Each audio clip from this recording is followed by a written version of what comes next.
Is the United States now at war with Venezuela?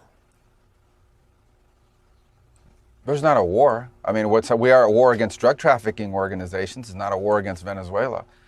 We are enforcing American laws with regards to oil sanctions. We have sanctioned entities. We go to court. We get a warrant. We seize those boats with oil, and that will continue. Fuck yeah! So clear, and we would continue to reserve the right to take strikes against drug boats that are bringing drugs towards the United States that are being operated by transnational criminal organizations, including the Cartel de los Soles. Of course, the leader of that cartel is now in U.S. custody and facing U.S. justice in the Southern District of New York, and that's Nicolás Maduro. So we made a big progress in that regard.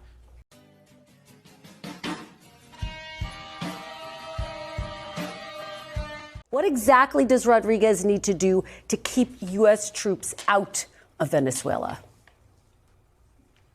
Well, forget about the U.S. troops portion of it. What needs to happen for any of this to change, for our relations with Venezuela to change and our whole approach to it to change, the things we have talked about are the ones I've highlighted already. You can't flood this country with gang members. You can't flood this country with drugs that are coming out of Colombia through Venezuela with the cooperation of elements of your security forces.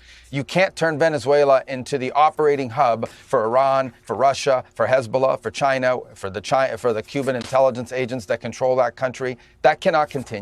Those things cannot continue to be in place. You cannot continue to have the largest oil reserves, in the world under the control of adversaries of the United States, not benefiting the people of Venezuela and stolen by a handful of oligarchs around the world, including inside of Venezuela, but not benefiting the people of that country. We've seen how our adversaries all over the world are exploiting and extracting resources from Africa, from every other country. They're not going to do it in the Western Hemisphere. Yeah.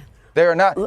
That is not going to happen under President Trump. Read our national security strategy. He is serious about it, and he's going to do something about it, and we're doing something about it. Damn! Why does the United States need to take over the Venezuelan oil industry?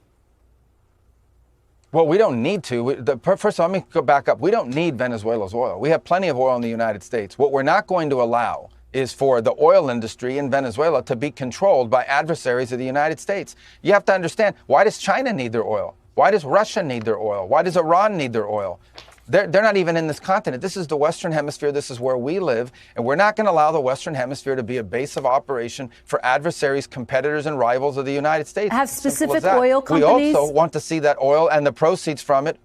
Hold on. We want to see the oil proceeds of that country benefit the people of Venezuela. Why have 8 million people left Venezuela? 8 million, the single largest mass migration probably in modern history, left Venezuela since 2014 because all the wealth of that country was stolen to the benefit of Maduro and his cronies in the regime, but not to the benefit of people of Venezuela. You know how destabilizing 8 million migrants is? The number one fear that Brazil has, that Colombia has, that all these countries in the region have about what's happening in Venezuela and our involvement is they're afraid of another mass migration event.